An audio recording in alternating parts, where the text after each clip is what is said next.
Thanks everybody. Welcome to the September Silicon Beach Group Pitch Night. It's going to be a really good one. I'm really excited today. So I'm going to start off by acknowledging the traditional custodians of the land that we have all gathered on today from our respective homes and devices and offices and wherever we may be.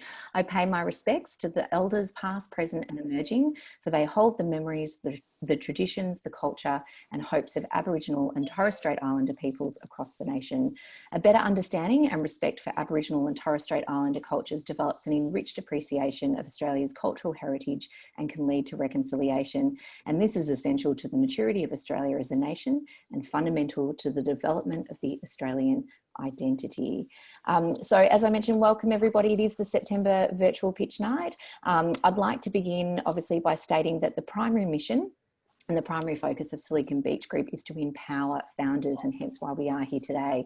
As such, our vision is to create an environment where founders can feel supported, educated and empowered to fulfill their startup vision and values. But tonight is all about providing a platform for founders and startup owners to feel supported, comfortable, open and connected. So as you're all aware, we are recording the pitch night tonight. If you can, please mute. If you're not speaking and you're not pitching, please put yourself on mute. We encourage you all to use the chat. So you can chat amongst yourselves, introduce yourselves. Any feedback that you have for the pitches or questions, please feel free to pop that in the chat as well. We actually have a judging panel with us tonight and we're actually going to call on the judges. So I will introduce those in a moment down the track and they'll be providing 5 minutes of feedback and questions on the pitches after their 90-second pictures. So we will be taking some photos too throughout. And with that, I'm going to hand over to the absolutely brilliant Athula Bogoda to talk on the sponsors. Okay, thanks, Karen. Thanks everyone for coming.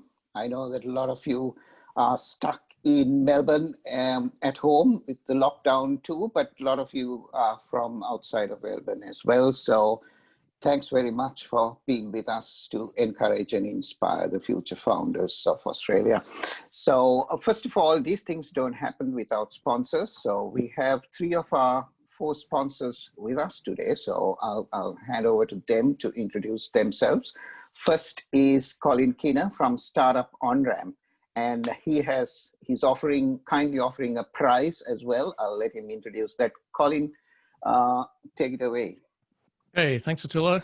Really briefly, I run a program called Startup Onramp. We're a training and mentoring program for early stage startup founders. Having been involved in the startup scene for a long time, I've worked with several hundred startups and I've seen a lot of the shared traits of successful founders and also a lot of the common pitfalls. Startup Onramp has recently launched a founders course, which is an online course that aims to teach startup founders all of the things that you need to know to not fail and hopefully to build successful companies.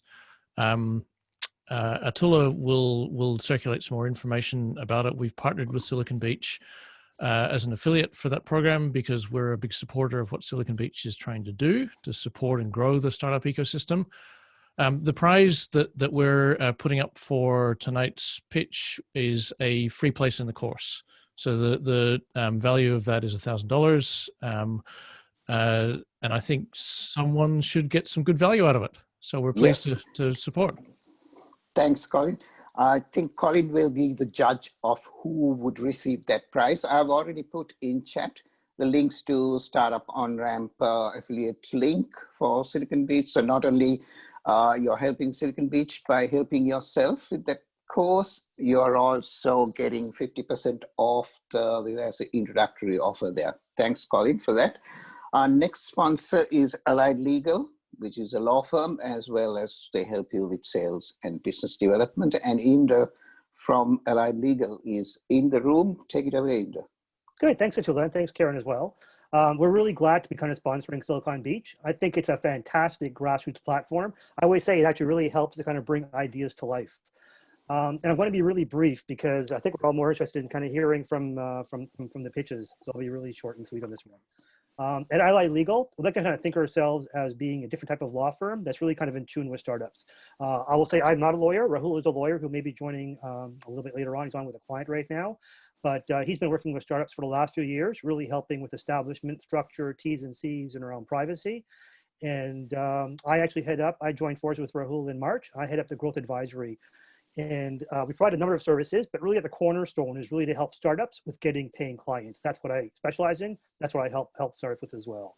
I'm going to do a quick ad that we have a lunch and learn with Silicon Beach on September 16th, and the topic is going to be on cash in COVID. We know that cash flow is important and can be a challenge sometimes, especially at these times.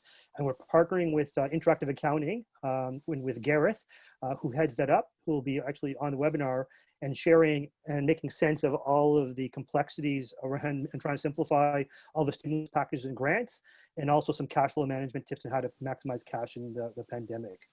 I'll also cover off some sales tips, because we know paying clients and getting your next sale is important for cash too. And we've got a prize as well, which is a consult, both with Rahul, the lawyer, and myself. And we know how much Rahul, lawyers can charge sometimes, but this is an opportunity to have a dialogue with us as well. Okay, thanks, Inder. Yeah, they're offering a 30-minute consultation with Aligned Legal with the law or for sales development. Thanks for that.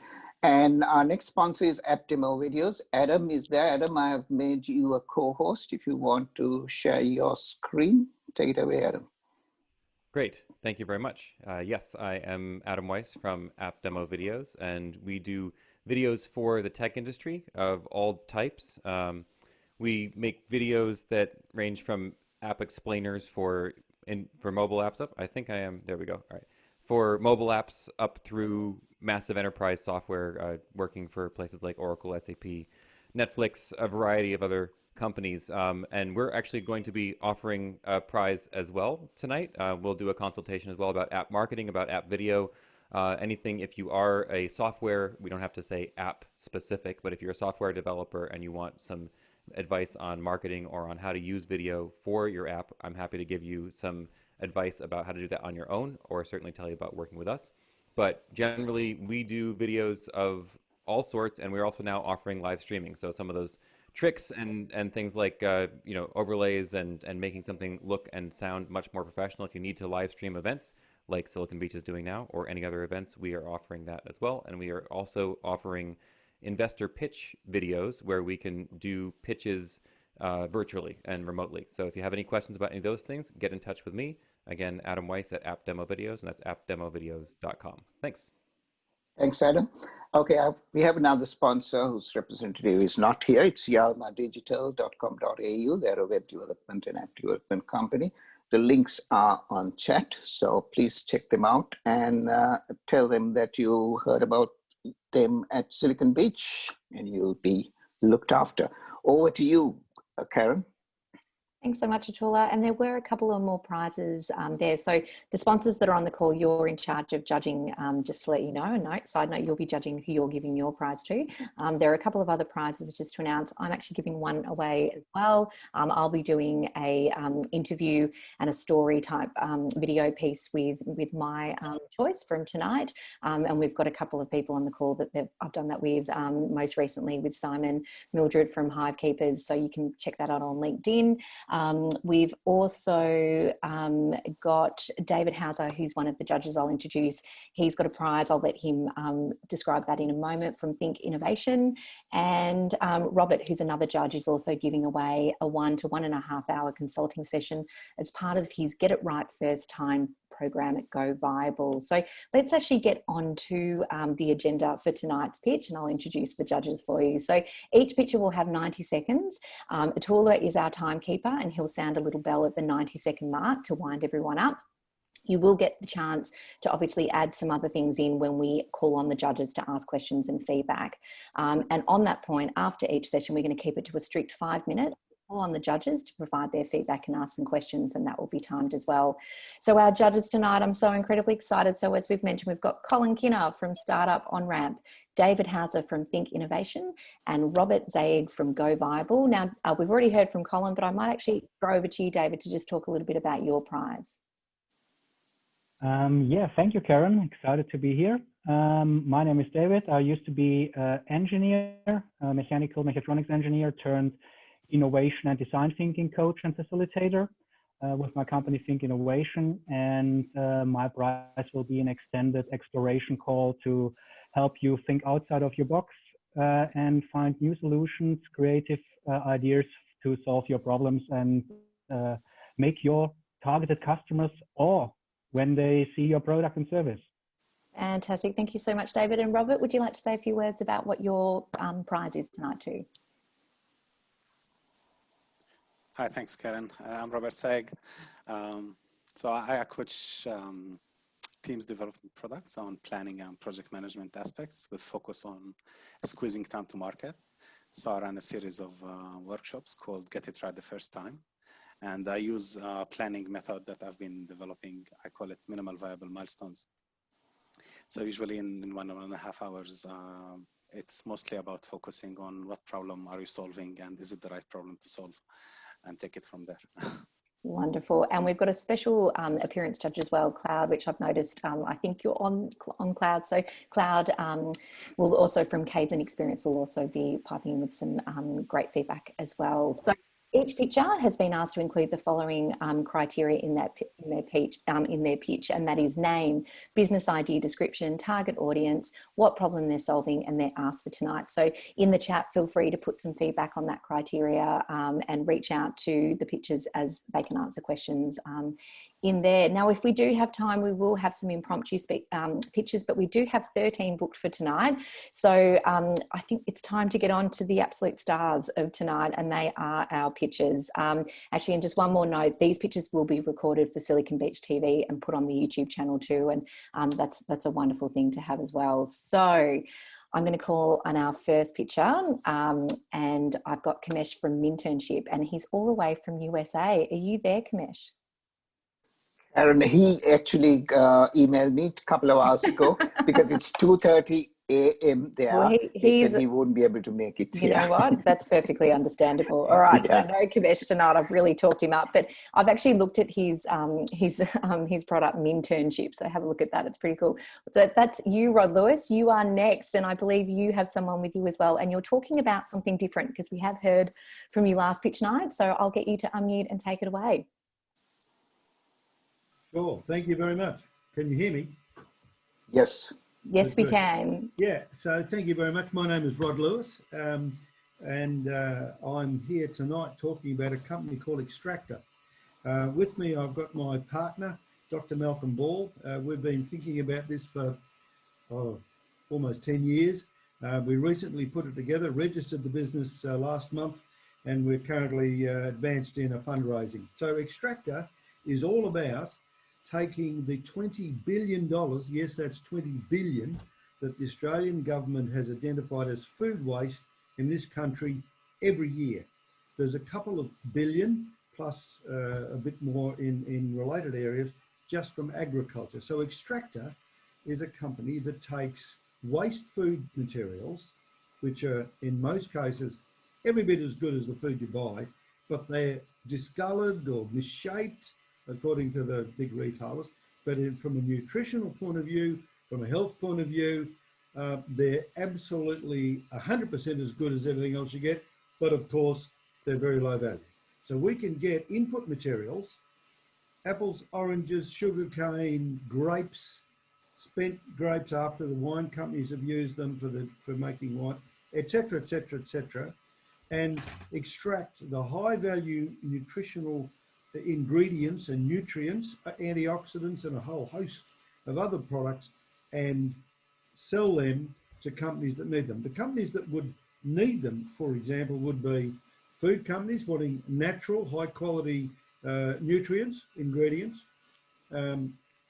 Cosmetics use these things, so particularly some of the oils we extract from peaches and cherries and apricot seeds, kernels, and also pharmaceuticals. We'll target the SME pharmaceuticals up front. So okay, 90 seconds is up, Rod. Shall we go to the feedback then? Can you wrap it up then? What's your ask? The ask is networks for people that can supply us ingredients, connections to people that may want high value nutrients that are natural, Australian made, and we are raising money, but we're doing that separately. Okay. Thank you so much, Rod. And over to our judges, I'll get you to reset that 5-minute timer, Athula, as well. Judges, over to you for questions and feedback. Yeah, Robert here. Rod, thank you for that. Very interesting. This sounds like a huge logistic operation and could be quite complex. What's going to be your minimal viable product here? Because you can't just go all or nothing with such a huge effort. No, we're starting with, from the Hunter Valley, grape, called Grape Mark, which is the spent seeds and skins for grapes. After the wineries have pressed them, taken the juice, what's left is of no value, but the nutritional value is massive. So we're going to start with that. It's our first product. We've got other products we'll do as well, but over 18 months, we'll target the ones I mentioned. Interesting, thanks. I got one for you, Rod. You said you're raising money, and at the same time you said that this is something that you're about to start doing. It's pretty rare for startups to raise money from investors before they actually have a business that's trading and generating revenues. So can you just talk about how you're going to raise money and whether you've got, some special investors that nobody else has? Not nobody else has. Yeah, well, we've raised money for a lot of businesses over the years. It's a very good question, and you're absolutely right. However, there's a thing called sector investors. In other words, investors that just are very well acquainted with one particular part of the market. And we have sector investors, quite a lot of them.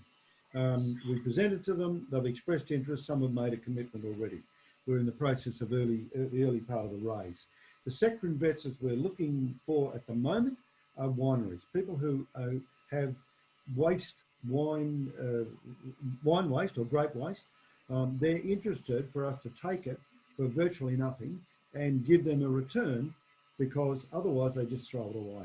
So yes, we have raised a lot of money in the past, and this occasion we're focusing on the people who have a very significant, well-defined need, who are interested in investing in this to get a return. Okay, thank you. David, do you have any questions?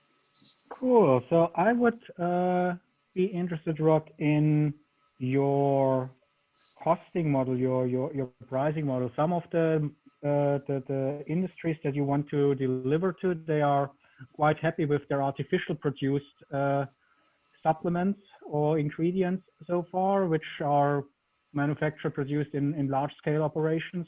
Yep. Are you competing on price with them, or are you drawing the natural produce? No, that's the question. That's a great question. There are commodity markets, as you rightly say, already existing. And so we now have processes. We built these things before. So we've got a factory model. We can produce some of the products as commodities today.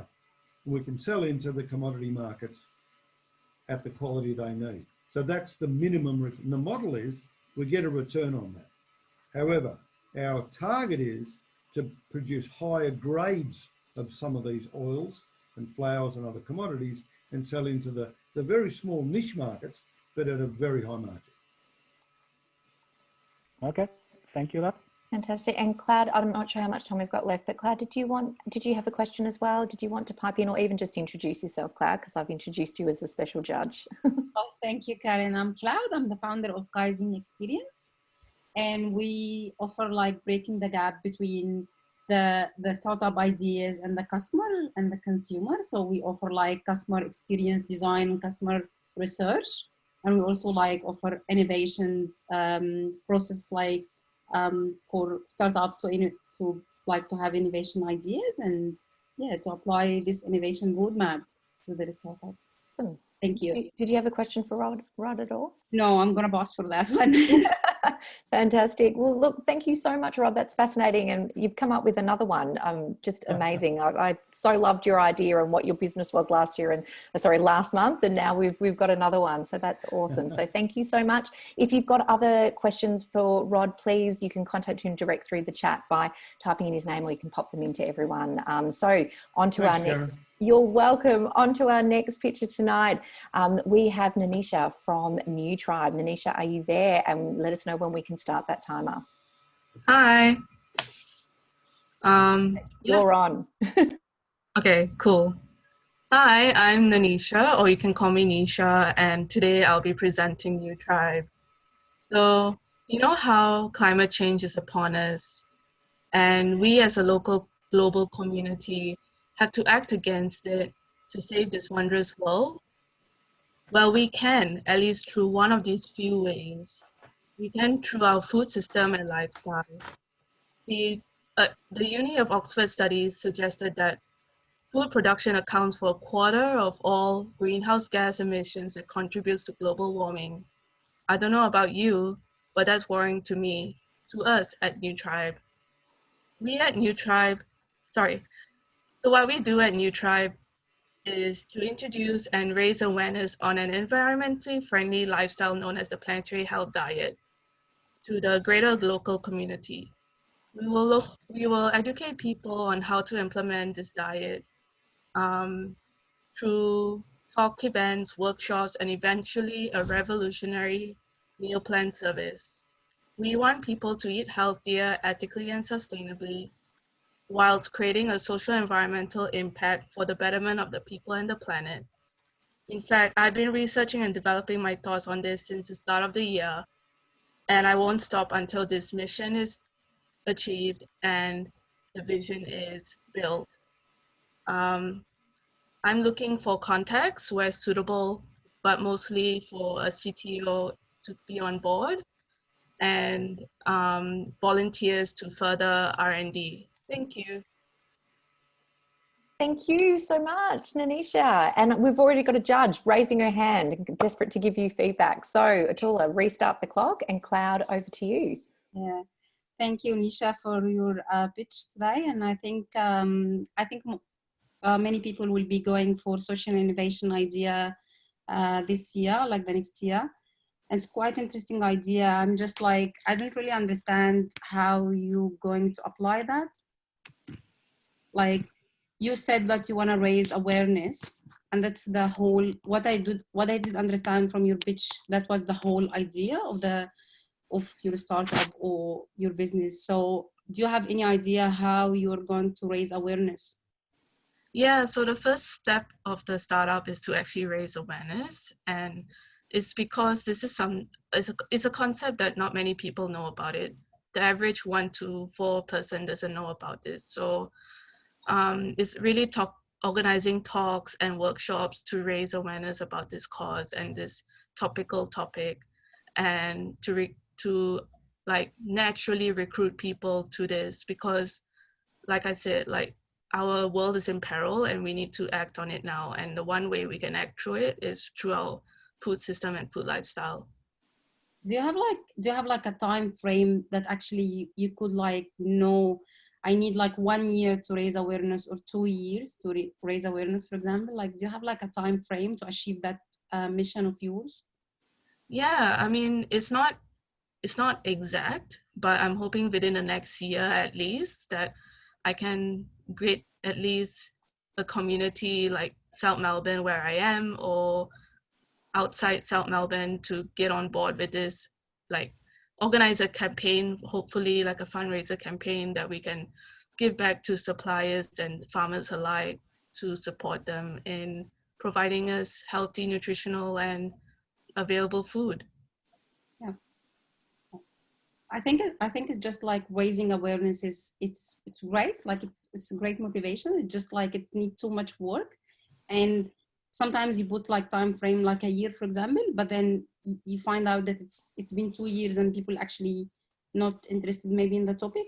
And I think it's like you just need to put like a plan, time frame for the raising awareness and what you're doing next, you know, and what will happen if this raising awareness of yours didn't actually succeed, you know.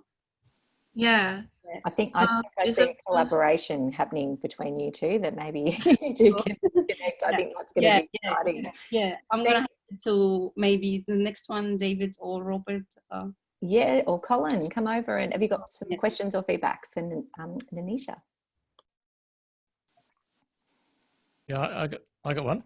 Go ahead. Just how do you fund it? So this is something that I think where Cloud was getting at, was that this could take a long time to get traction and visibility. given that it is a global problem or a global opportunity? How do you fund that? And also, how do you fund yourself? Because like this is a big time commitment. How do you survive while you're doing that before this is generating an income for you? Yeah, so I'm just bootstrapping at the moment, from my own savings, like funding the website that I'm currently developing, and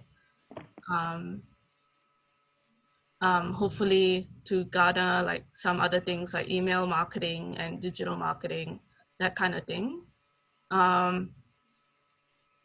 I'm just hoping that in the near future, I can organize a fundraising campaign to raise awareness on this topic.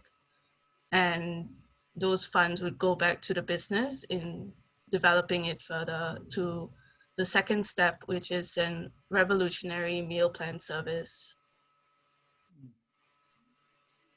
Awesome. Robert and David, would you like to? Actually, 5 minutes is up. Do you All want right, to? all right. Well, you can put your questions or comments in the chat. There you go, Robert and David. I'm keeping strict to the time. So next up, we have ANURAG from Capsearch. Would you like to unmute and we will start the timer?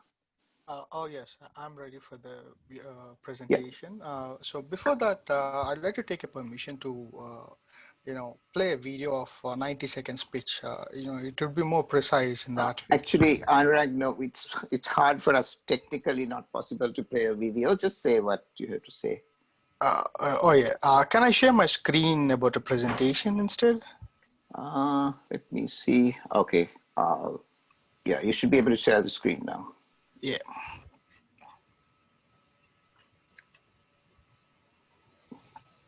So actually, is that visible to you people? Yeah, yeah. Oh, yeah. So actually, Capsearch, we are developing an application which connects the customers with the stores in one platform. So what it actually does is it redirects the customers to the right store to find the products what they're wanting. And also it helps the businesses to broadcast the offers which is there in the stores. If you look after the problems, there are a few problems while we are shopping related to the customers and the stores, such as customers needs to roam around several stores to search a product what they're looking for because they don't know where exactly they can find the product. They tend to pay more money for the product because they don't know the offers which are being given by number of stores. They're also forced to watch different advertisements on social media platforms and other sections, and they are being very, very much vexed about these advertisements, which is not really good at one point of view. Coming to the store point of view, the stores are failing to attract customers because there is a lack of exposure of stores in the market. Second one is the stores are unable to broadcast the advertisements because it takes a lot of money for the advertisements. So to solve all these problems, we came up with a solution in developing a mobile application where the customers and stores are connected in one platform through a mobile application, which solves the problems in an innovative way. I can explain it deeper in personal. Moving ahead, if you look after the working functionality of this application, it would be something similar to e-commerce platform, social media platform, advertising platform, and other competitions like Uber Eats or Just Dial kind of things. It would be a combination of these kind of things, and Capsearch stays somewhere in between in these agencies. Okay, your 90 seconds is up. You can, we'll go to the questions. Yeah, that's all right. Yeah, it should be fine from now. And do you have a quick ask, Anurag? Would you like to have a quick ask before we throw to our judges? No, we might just throw to our judges. So Colin, I think you've unmuted first. I'll put you over. Sure. Anurag, I have no idea what it is. You used a lot of words to talk about what sounded like the internet.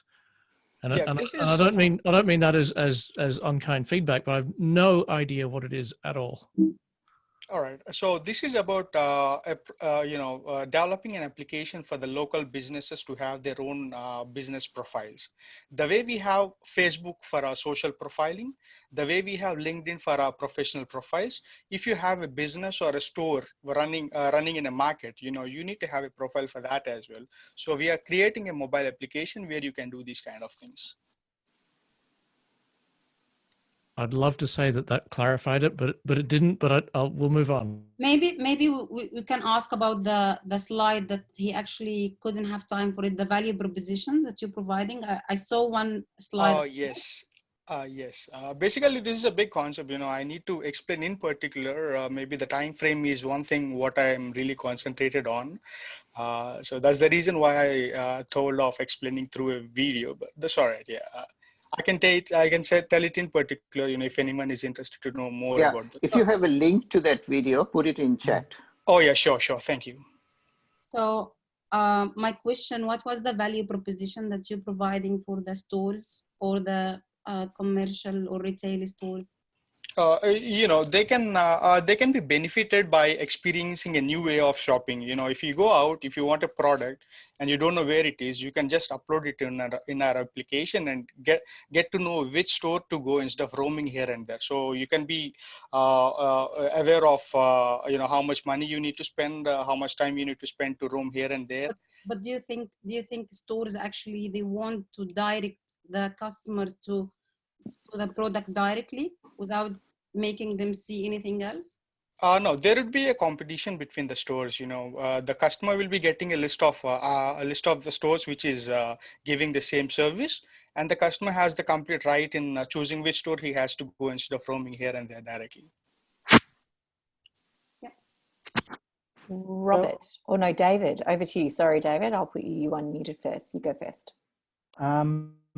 I'm basically with Colin there. What is your app doing that Google isn't doing? This is like, it's a spontaneous thing actually. If you really wanted to have a particular product, what your friend has, something like a watch or so, and you wanted to have the same watch for yourself at that point of time, you just upload it over here. You'll get a response from the store owners directly. It would be something functioning like an Uber Eats kind of thing. You get it. You make a request about a food, and you get a response from the vendors.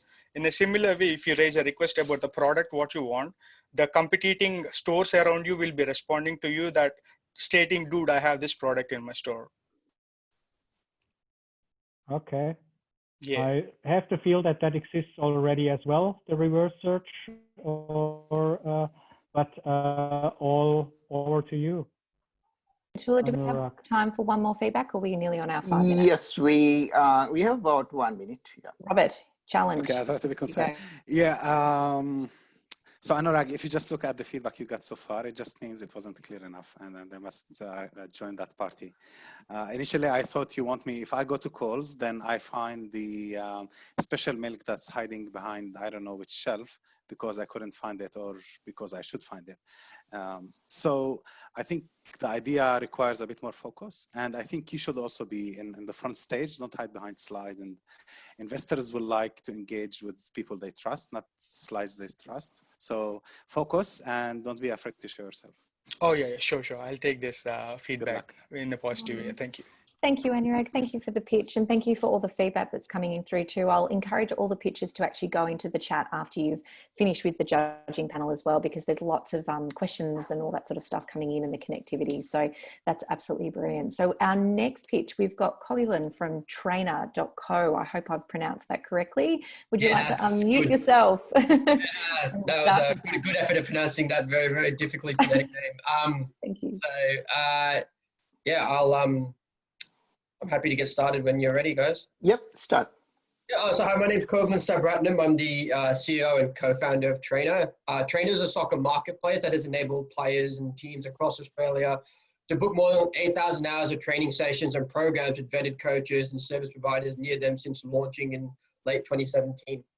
So we find that the problem we have is that the best coaches are often ex-professionals and generally get well-paid positions because of their experience and pedigree.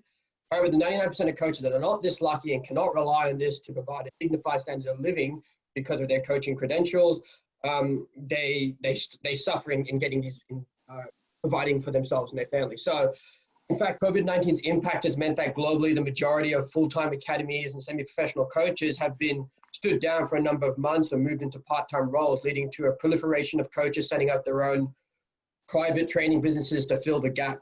So, For example, Arsenal just stood down 55 staff, released many of their academy graduates, but spent 40 million euros on one transfer yesterday. So our solution is to create a platform that enables coaches and support staff to manage their schedule. So booking payments as well as promoting themselves and any sessions or programs they run. The platform also enables coaches to bid or clubs and academies and schools to post one-off jobs or season-long ones. So we're rolling out our roadmap of features and tools that will help coaches manage their career and businesses as a coach, as well as working with sports tech partners on integrations to improve the player's training experience. So if we think about our target market, football is the #1 sport globally. In Australia alone, there are 1.9 million registered players and 30,000 registered coaches, 50,000 unregistered coaches, and 100,000 support staff. So SEO, S&C, strength and conditioning, physio, analysis. So we see that our platform being used by not only coaches and support staff to find more work and manage their existing work, but also clubs looking for short-term staff locally or whilst they're on tour. So in the less than 2 years, we've captured 10% of that coaching market with our MVP. Thanks, Kogulan. We'll go to the questions now. You're out of well, I time might then. just get you to just ask Kogulan. That was fantastic. Thank you. Great pitch. Yeah, I was just about to do my last what's ask. what's your ask? What's your ask? I'm desperate to know what your Our ask. ask is just we'd love the opportunity to partner with organizations that can help grow our startup in the game of football across Australia and Asia. Oh, love it. Okay, over to our panel of judges. Who would like to go first? Whoever wants to unmute first. It's a competition. Oh, Robert, you're first. Hi, Kogulan. Thanks. That was interesting. Thank you. So one thing I didn't understand, is this like an advertisement service or more of a platform where people could show their work? I mean, how are they going to actually attract people? So it's a two-sided marketplace. I'm happy to share my screen to show you. I'll put the link to the website in the chat after this, so you can have a look and ask me more questions. So it's just a two-sided marketplace where players go and try to book a training session, and coaches and academies and clubs advertise themselves. Imagine like an Airbnb meets an Uber for this industry of private training or small group training sessions. Okay, that kind of explains. Thanks. Love it. As a fellow dual-sided marketplace builder, you're awesome. And I think that's awesome. Judges, David, you're unmuted. Go. I mute myself again until I have figured out. Cloud, would you like to provide some feedback? I think the one problem that I'm curious how he's gonna face it, and his partners, actually is the pricing and how the value for each coach. Like, would you leave it to them that they decide their values, and you would have like a coach that he wants to have his program for $10,000, and another coach which is he wants to have the same program or a similar program for 1,000, and that could be like how are you going to control that, or do you have any idea? Yeah, so what we've done is, so in coaching you have your qualifications, so advanced coaching qualifications, so you start at community, you have your C, B, A grade up to your pro, so that's like, their qualification standards. So then we as an organization, especially within Australia, we go, these are the recommended prices. But also in a two-sided marketplace, sometimes the players, they're capped at what they can afford. So they can propose a job for a value, and a coach can go and bid for that job for a price that they could do the job for. So a bit of back and forth, a bit like with Airtasker, where you have, a job posted and, there's a bit of back and forth. So the controls between the two parties really, and then we have our recommendation based on their qualifications, which is a universal standard across the world. So, yeah, perfect. Yeah, thank you. Thanks. Over to, David, did you want to ask your question? And I figured out my question.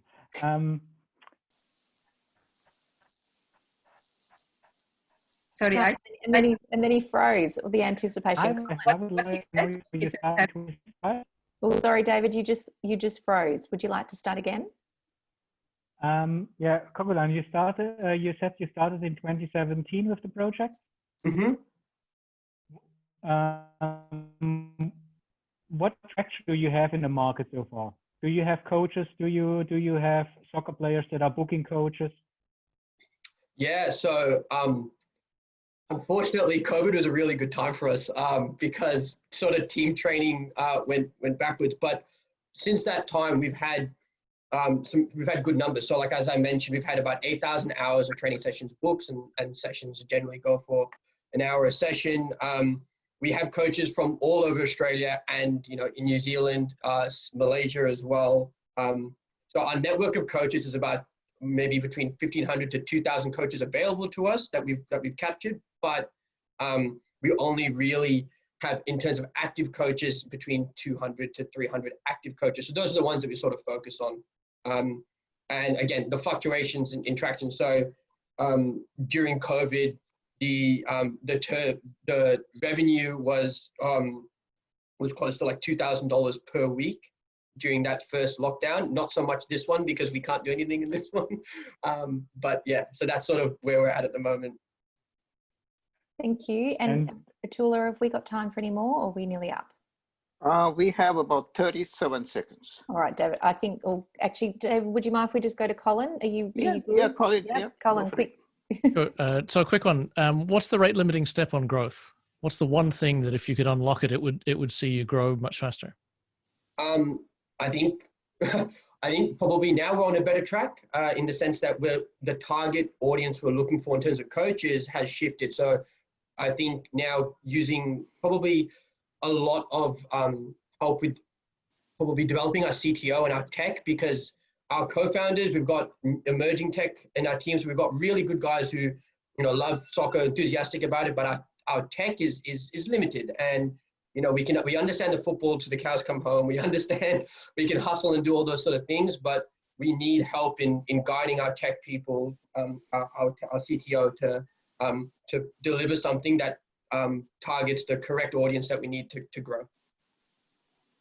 Awesome. Thank you. Well, that's our time up, but thank you, Kogulan. That was awesome. Love it. And we'll all need it when we can finally move in Melbourne, that's for sure. Watch this space. We have next got up Shashen Fernando. Would you like to unmute and give us the go ahead when you're ready? We'll start the timer. Oh, yeah, sounds good. Can everyone hear me? Yep. Go Okay. Session. Right. Hi, my name is Shashen Fernando, and I am from the local startup Reputation App. And today I'm here to offer everyone a free psychometric report that will provide insights onto how your public social media public content will be interpreted by others. Our in-house psychologist has utilized cutting-edge IBM software to help individuals understand how their social language, how the language that they use on social media has an impact on how others perceive their personality. We are hoping to collect data that will assist Reputation in its research on the correlation between online public content and the on how others perceive your personality. So this survey will consist of a short, standard, anonymous personality test as used by employers. It would also ask you to provide your personal username or handles for some social media sites, including Reddit, LinkedIn, Stack Overflow, GitHub, and Twitter. And finally, it will ask for some anonymous demographic information. As some of you may be concerned about the privacy of online usernames, know that we place your privacy in. Know that we place the utmost importance on your privacy. As we will only use your username to gather texts that are publicly available on social media websites. This means we would gather the text available when searching your profile on a public social media search engine. Okay, you're out of time, Shashen, but I think there may be a bit of confusion as to what, because you're actually doing a survey on behalf of Reputation, isn't it? Because I'm familiar with Reputation because they have pitched before. Could you explain, take 30 seconds and explain a little bit about Reputation? So Reputation is basically a company whose mission is to empower people to use their online reputation for their advantage. So empower people to use their data, online data, for their advantage. We're currently developing a new system called the tech ranking system, which we try to empower those who are online developers who have little formal education or little formal experience to utilize their experience on open source coding websites like GitHub and Stack Overflow. And so we're basically doing this survey to help us on researching for this platform. Yep. Thanks, Shashen. I think, yeah, Alexa, thanks, Alexa. Alexa has put a link to reputationair.com on chat, and I put the link to your survey as well. Thank you. Awesome. Okay. And probably with that, we might actually move to the next picture because I think, thank you so much, Shashen. And thanks for keeping going as well. That's such a, it's a big thing when you stumble over. It's our first pitch, Well, you know what? Well done, and thank you for sharing it first with us. And look, you got some round of applause. It's the first is always the hardest. You've knocked it out now, so you know, well done you. That was wonderful. Thanks for making us the first time. So now James, all the way from Ballarat with his Ballarat accent. I'll get you to unmute. Done. Start your pitch. Thanks, Karen. The itch we're scratching is basically for banks, non-banks, and financial service providers. Right now in Australia, along worldwide, I know there's a few of us that have got their mortgages deferred on mortgage holidays. Right now in Australia, that's just a little over 500,000. The challenge is that if only 7% of those default, it'll become the largest mass mortgage default event in Australian history, even bigger than the Great Depression. So what we've done is we built a software packet called Best Agent. And in tech terms, what we've built around a geospecific market augmented stacked ranking algorithm with predictive and prescriptive attributes. What we've done is we've built a software packet that has access to multiple database API feeds. And what it does quantitatively for the banks is select the best agent to dispose of bank-owned or distressed properties. That's it. Ooh, so what I'm looking for, Athula, is any help out there from folks who know people in the banking sector. If there's a banker listening to this, thank you. Or if anybody has any contacts, what we're looking for is possibly to channel with some partners from Deloitte's, KPMG, or PricewaterhouseCoopers. So that's it. Thanks so much, James. Judging panel, Colin, you've unmuted first. There you go. Interesting, James. I'm keen to understand the value proposition for banks more clearly. So can you just explain what you provide to them and what they pay you? Like from a transactional perspective, what does this look like? Well, transactional optimization is right now, banks don't have the software or the processes in place to handle a mass mortgage default event. So currently in Australia, as I said, if only 7% of those mortgages go deferred, that'll be 5 times the number of defaults that happened during the GFC in Australia every week. So banks currently don't have the capacity to. What we've done is we've scraped out on a couple of different website portals for real estate, domain, homely, any sort of mention of distressed sale or bank-owned sale or mortgagee sale. And what we found is when we ran through the bank selected agent because everyone's got cognitive bias. So for what reason they took on whatever agent, usually it's the ones that promise the most and have the lowest commission. What we found is out of the 50 random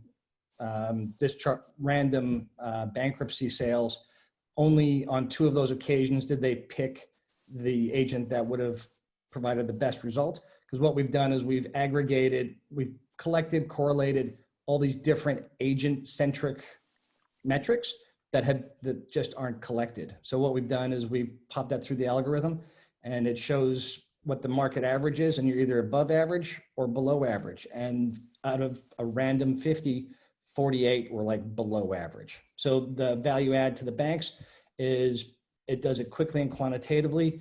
Usually, because my background is actually in real estate, I own an agency in Ballarat. When dealing with banks, they can take anywhere from 6 to 8 weeks to select an agent. This is done in 6 to 8 minutes. Awesome. Robert, yes, you're up. Yes, a couple of questions, James. Very fascinating. Okay. So I'll just put the two questions and then you combine the answer any way you want. One is, what's the number that will interest the banks? Because you are talking about all kinds of numbers, but I didn't hear the number that if the bank hears, then maybe they'll go, oh, maybe I don't need to go to the cheap solution. Okay. So that's one side of the coin. And the other side of the coin is maybe the bank isn't your customer. You mentioned the agents. Maybe that's the door you should go through, and why not? So between those two. Okay, the first answer is 4. So we tend to find that banks will only engage a supplier if the aggregate value is 4. So depending upon, we're going to banks right now, pitching to risk, heads of risk and credit, and pitching to them saying, look, $500,000 for a licensing fee, because every bank has their own set of IT requirements. They license our code, and then that way, they can implement best agent transaction optimization. Going to the agents, like right now in Australia, there's 52 retail banks. There are literally hundreds of thousands of estate agents, and some of them are just really well-dressed doorstops, to be frank, and they're not our market. Maybe from a regulatory quality control standpoint, maybe the agents could use it, but there's just, why have a couple of 100,000 clients when you can have 52 really well-paying ones? Thank you. Athula, do we have how much time? Yeah, we have 1 minute and 10 seconds because Okay. James's pitch was only 60 seconds. So there's There time. you go. You're professional. David, over to you. I saw you unmute. Yes, James. So the data that is going into your algorithm, those are measurement points from the agents, or is information about the property going in there as well? So you match agents to the specific property, or? That's correct. What we do is we've got 3 API suppliers, CoreLogic, which plays really big in the space here in Australia, Domain, and then value or general information. So what we get is date sold, date listed, number of properties sold, list price to sale price, the differential, that sort of thing. The information that goes in is, a lot of it has never been collected or correlated before. So the biggest challenge for us has been, it doesn't matter how sweet the algorithm is, if the data that's being inputted is dirty or incomplete. So a lot of what we've had to do is create software to go and fill in the gaps when there's gaps. Gosh, Okay. and made perfect Thank you very time much, as well. Thank you so much, James. That's incredible. And you've got lots of feedback coming through on the chat too. So cool. take the time and go through and have a look, and yeah, lots of praise on there for you. So next up we have SImeon Moses from Whistle Pay. So please unmute yourself and let us know when you're ready to go, and we'll start the timer.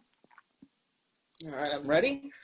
My name's the company is Whistle Pay. My objective right now is I'm looking for resources to develop a minimally viable product, whether that be workers or finance to pay a developer. That's what I'm looking for. What Whistle Pay is intending to do is to be the first major micropayment platform for content. So the biggest problem I have right now when I'm going on, say, Facebook and I want to read a news article is I keep running into paywalls.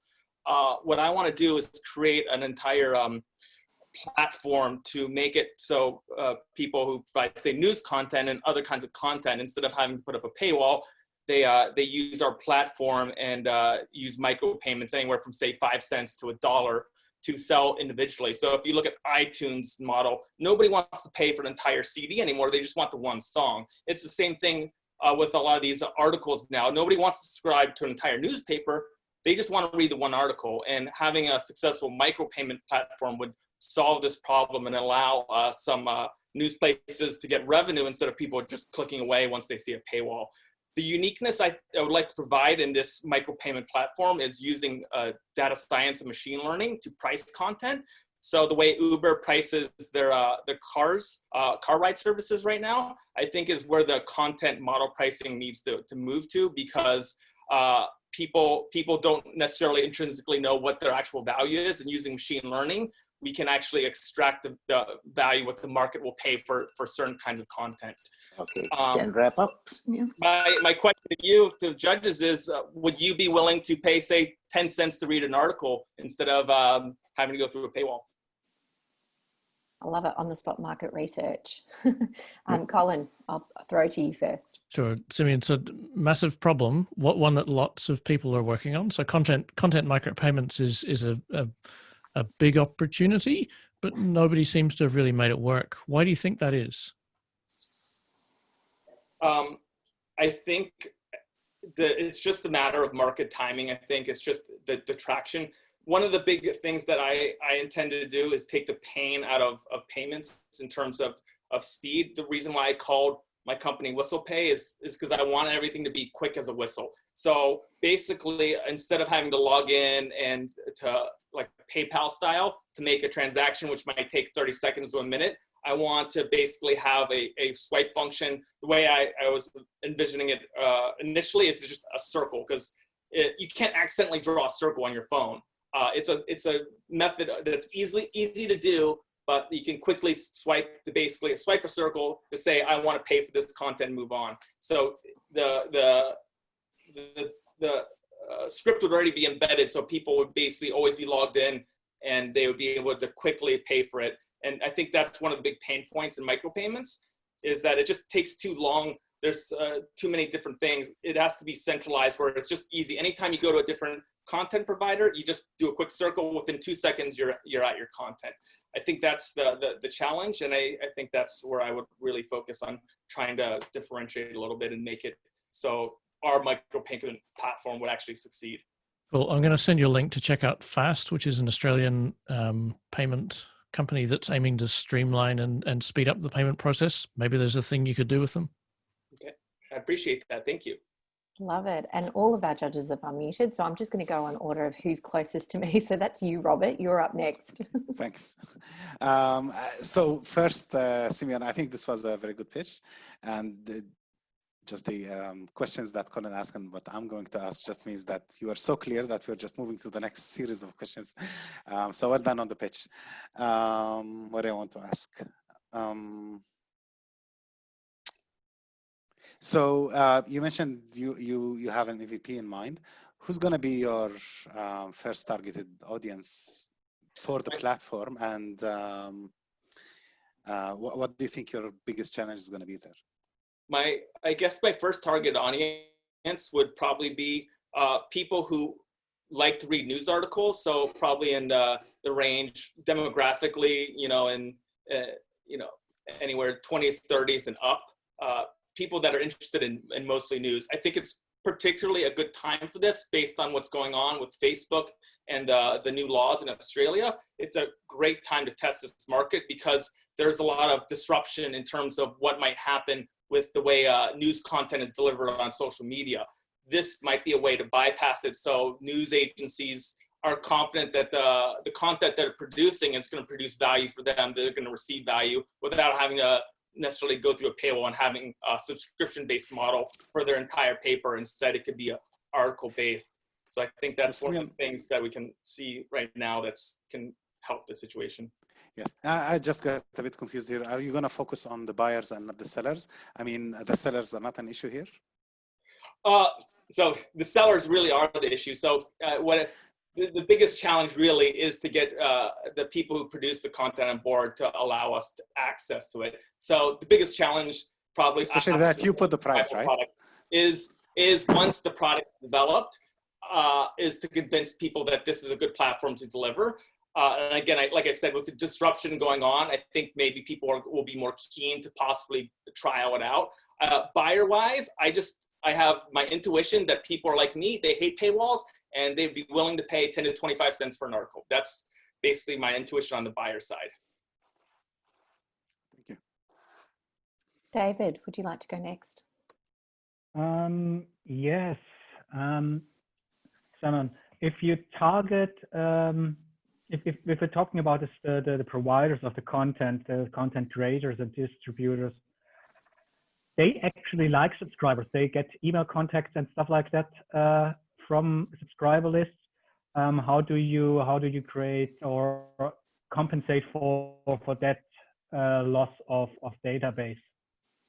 The way I would probably pitch it is the fact that that not only are they going to be getting a small payment every time somebody accesses it, but it gives people the buyer confidence to eventually subscribe. Once they read a few of the articles that they have access to, they might say, hey, I really like this. Say, you know, I really like what the Australians are doing right now. I'm actually subscribed so I can read all their articles. Right now, you can't do that. Like every time you click on a link from Facebook, a lot of these newspapers, you just immediately go to a paywall. Like Washington Post is a great example. You constantly hit a paywall. So I don't really know if the articles that they're doing are good, because every time I run into the paywall, I just hit exit. So I think you can convince content providers that are using, say, a paywall system now that this is a gateway into getting people to start sampling their content and make money at the same time, eventually leading to a subscribership.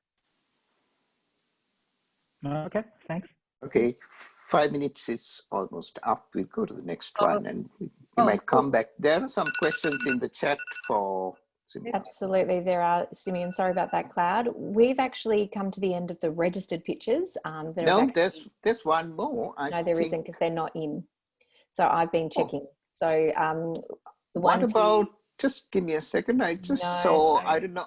Ajinkia Josie. Sorry, we do actually. You're 100% right. Oh, there you go. Sorry, Ajinkia. Would you like to unmute? That's terrible of me. And let us know when you're ready to go. Hello. Actually, sorry, I've just received a message. Microphone's not working, so they're going to do it the next time round. So we're going to have to. Okay. All right. Let me ask Simon then. Yeah, go, Cloud. You can ask SImeon your question. Yeah, SImeon. So thank you for your pitch. It was really clear, and the problem that you're trying to solve was really clear as well. I'm just going to answer your question that you asked us, and you said, are you willing as a judges or as attendees, are you willing to pay for that articles? Or so if you ask me if I'm willing to pay, yes, I'm willing to pay. But if you ask me another question and you say, do you read the news? I say no, because the news is open all day in the radio, like in my house, it's open 24 hours. I just leave it on. And if you ask me, do your friend read the news and read the articles of the news, I would say my friends get their news feedback from TikTok. And if you ask me if my neighbor would read the news, I would tell you that my neighbors, he buys the newspaper to read it, so he could have sometimes enjoying reading the newspaper and holding paper. So the question shouldn't be, are you willing to pay or not?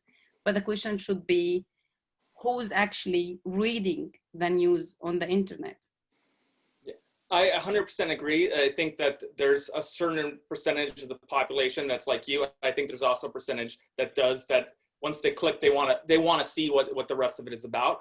But the news is just, I feel like an easy to grasp concept in terms of content as a whole. My goal is to really go beyond that. A good example is I'm in a data science master's course right now through RMIT. I frequently run into paywalls into data science articles that I want to read about. And so that's not news. That's more of a career-related thing that I would be willing to pay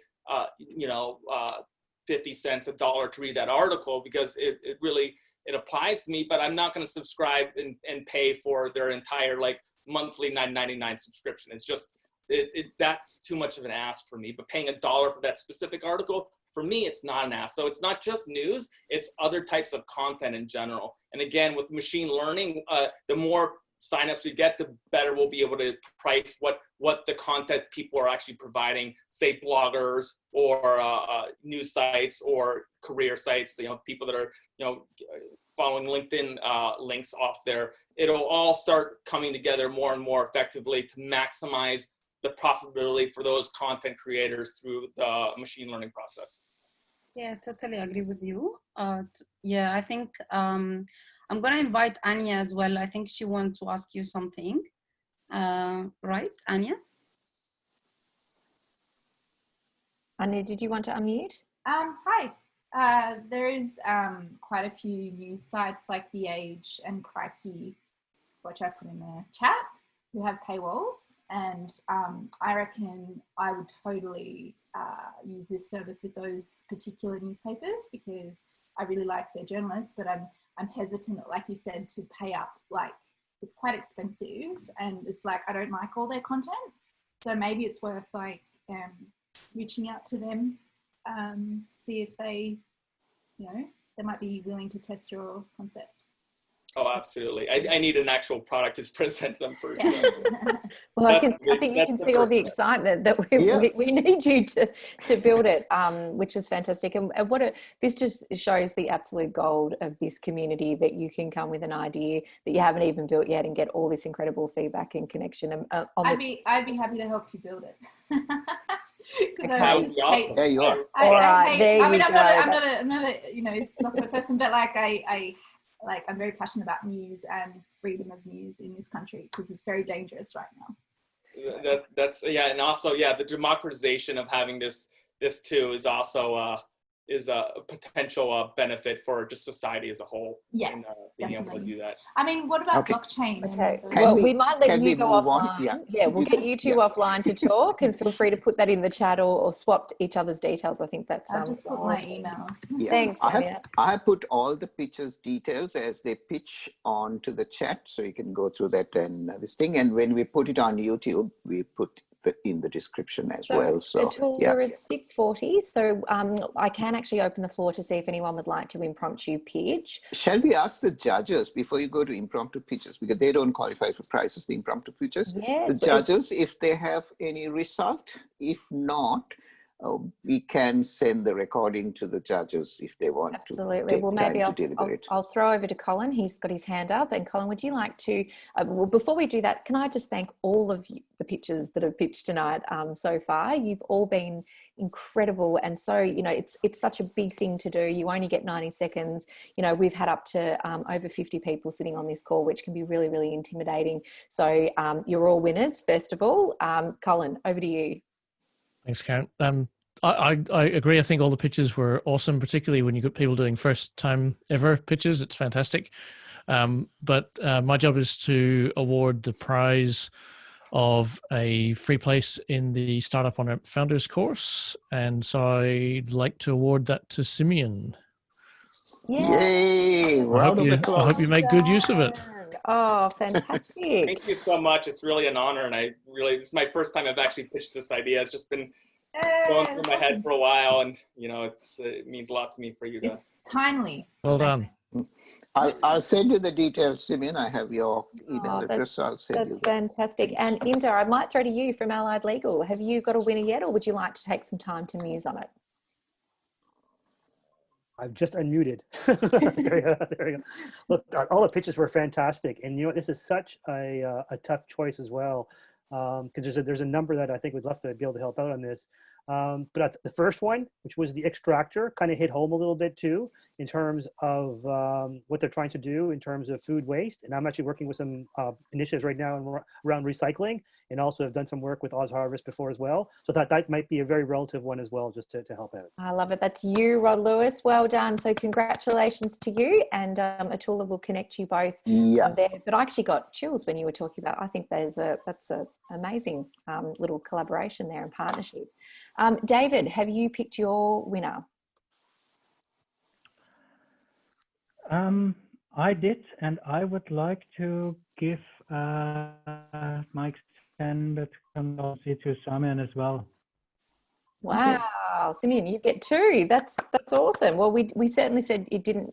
Someone could end up with all the prizes. So yeah, thank you so much again. It's an honor that you thought that pitch was worthy of your resources, and I will do my best to utilize them in the best capacity possible. The pressure, all on you. And I'll call on, actually, I think Robert's unfortunately had to duck out. He's had some technical difficulties. Yeah, that's fine. I'll send the recording to Robert. Oh, you are. Okay. Robert, you're back. Sorry, I just saw a message pop up. Do you have a... I was here all the time, just my modem went off. Oh, sorry. Would you like to pick your winner? Would you like to announce? Yes, I'd like to work with James Nicol. Oh, good. Fantastic. Yay. Well done, James. Awesome. So we will connect Robert and Robert and James up. And then in prizes, is it just my one left, Athula? There's Adam who left. I will send the video to Adam. And Cloud, you want to give a prize? Yeah, I think I would like to offer Nisha as well 1 hour consultation. Oh, fabulous. Oh, that's great. One is for that because I'm really interested in social innovation. The second one is because I'm empowering women's founders. Oh, yay, double. Well done. And well done, Nanisha and Cloud. We'll make sure that you're connected, Athula. You're the connector. Yeah. I hope you're taking notes. Yeah, I do. And, love it. And before we will open the floor, we've had one person put their hand up to do an impromptu pitch, so they will then come up. But just for my prize, so just to give you some context of who I am, because I think some people get a bit confused. So I'm actually the CEO of Legally Yours. So we are an online legal marketplace that connects everyday consumers, business owners, startup founders with lawyers who don't give you bill shock. So all fixed fee or value-based pricing, and we do it over a lovely platform. So we have a whole vetted network of lawyers that we can connect you to. But the prize that I'm actually offering, if you follow me on LinkedIn, I talk constantly on LinkedIn and interview, and I have a passion for actually getting down and diving deep into startup founders' stories and their journey. So my prize is actually doing a video.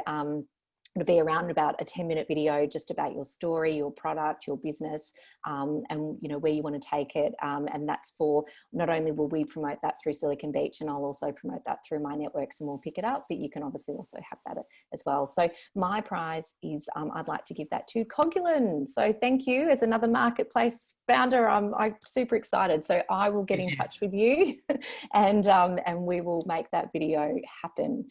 So thank you so much to all of our judges and to all of the prize givers. I have to say, I've had a couple of comments come through which gave me a bit of the tingles. They were just saying how wonderful and friendly and comfortable and positive this group is. And I have to say, that's because of all of you on this call. You can feel the support and the love and the caring and the kindness and the interest. So, thank you absolutely everyone on this call. It's brilliant.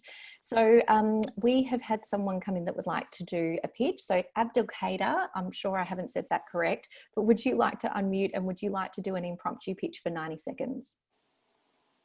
Yes. Hi, everyone. My name is Abdelkader. Just make it Abdel quickly. So, yes. So I'm an Algerian based outside. So my pitch is about to create a platform that enable the African market to the world, which basically I'm going to start with Algeria.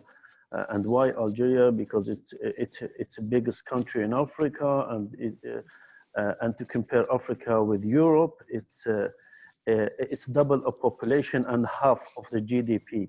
So my business is called Sprint Hub, is kind of connecting the international players in terms of startups, founders, innovation expert with the local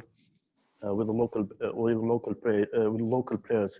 In 2 words, is connecting the international ecosystem or entrepreneurship ecosystem with the local and African ecosystem.